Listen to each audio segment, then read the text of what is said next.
Okay, so let me know when to start. Okay. So, what is it this time? Murder mystery. Still? I thought you'd finished that by now. I did, but you know how something would be the perfect story, but you can't ever write it down? No, but then again, I'm a bedpan jockey, not a writer. There's a whole delicate balance to it. You can't be too obvious, because then there's no puzzle. And you also can't leave too few clues either, because then the reader feels cheated. I only ever get so far before I realize what I've written isn't good enough, and I have to start all over again. You know what the perfect murder weapon is? Icicle. Icicle? How would... Stab someone in the neck with it, blood melts the ice. Oh, where's the murder weapon? Don't know, vanished. No fingerprints, no nothing, untraceable. That's demented. It's not, it's actually... Really, where the hell am I going to get an icicle from?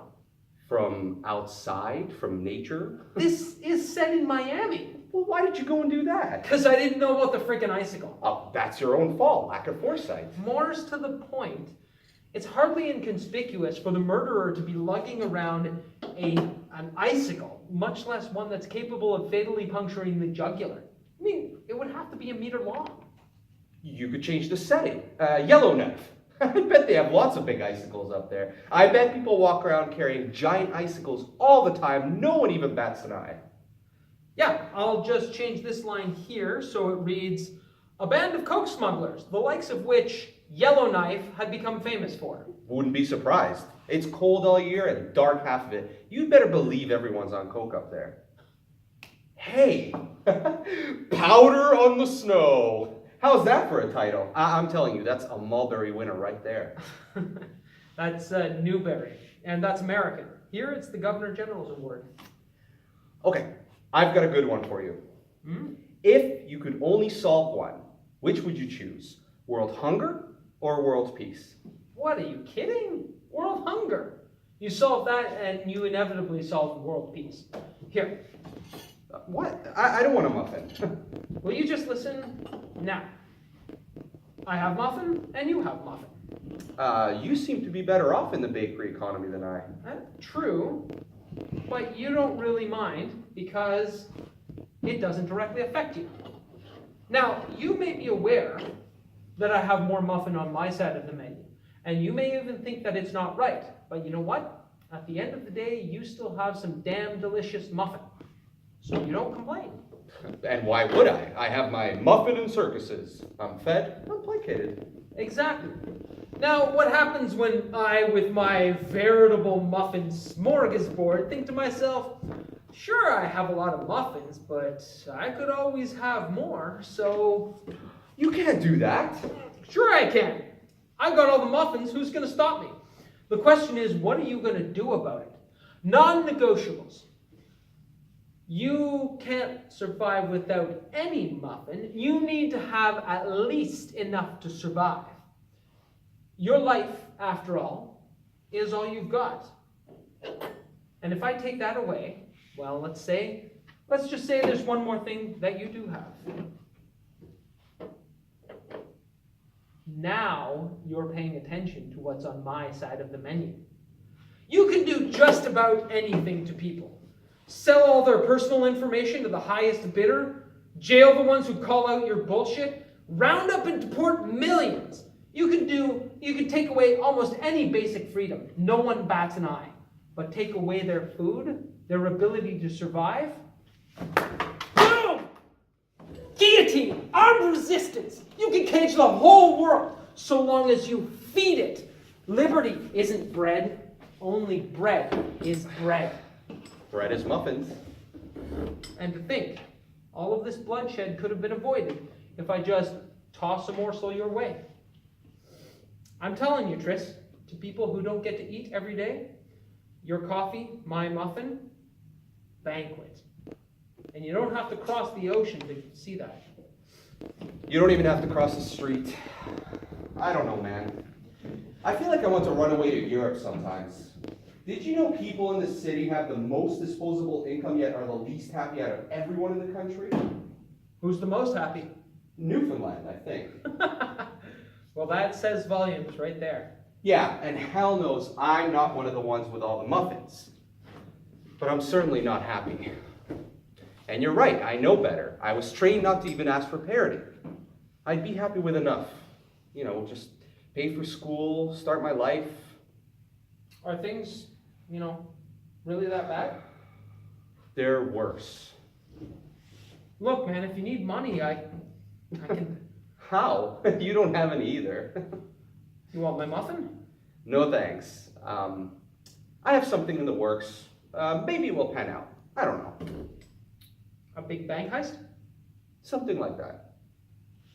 There's this panhandler on my street. Nice guy. I've talked to him a couple of times. He has a house. He has a car. Allegedly makes a couple hundred every day.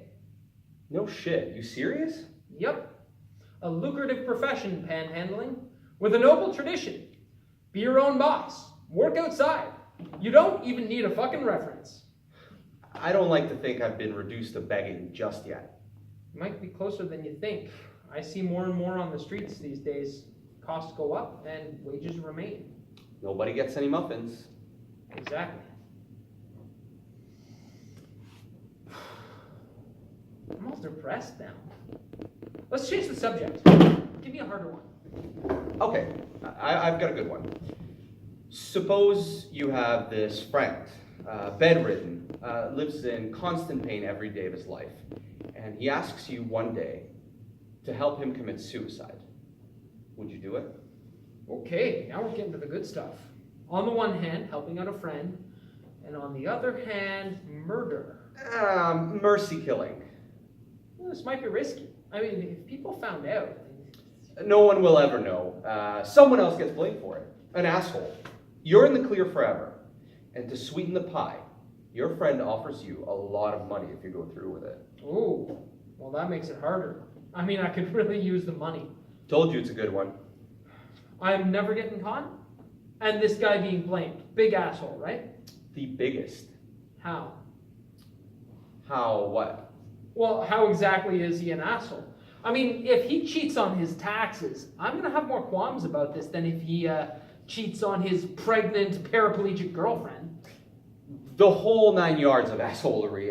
Racist, sexist, ageist, elitist, anti-vaxxer, die-in-the-wool card-carrying member of the Conservative Party of Canada. Who doesn't like Star Wars? Oh, the new stuff? All the stuff. Han, Chewie. Okay, I'll do it. Really? Yeah, the guy wants to die anyway, right? I might as well make a little something off of it. Oh. See, that's your problem. You make them too easy. You stack everything in favor of killing him. Damn, it was easier than the world hunger one. You really need to work on your hypotheticals. What if it wasn't so hypothetical? Yeah, right. Like, actually, somebody actually asked you to kill him? Maybe. What, maybe? Like, actually? Really. Bullshit, who? Mr. Quarter. The old guy down at the hospital that you sit with? Yeah, that's him. He asked you to kill him, you. Well, he doesn't really have anyone else, and we've kind of become friends. Well, ain't that just fucking magic? Look at the balls on this old coot. Oh, people. Well, I didn't exactly say no. You said yes? No. Then what? What did you tell him exactly? Said I'd think about it. You think about it. Well, it's a big decision. I didn't want to rush it. Oh, of course not. It's not something you get asked every day. Guy asked you to commit fucking murder. You at least need a night to sleep on it. It's not murder. Well, the Superior Court might disagree with you on that one. Shh, keep your voice down. Tris, this isn't the kind of thing that you think about. This is the kind of thing that you dismiss out of hand. A minute ago you said you'd do it. A minute ago, it was a fucking hypothetical. Oh, so that was all bullshit. Everything you'd said you'd do? Jesus Christ, Harry, what's the point of the game if you're not going to play it honestly? I have. That's not the point. It is. That's the game, Harry. I'm sick of the bullshit. Nobody tells the fucking truth anymore. Politicians breaking every promise, even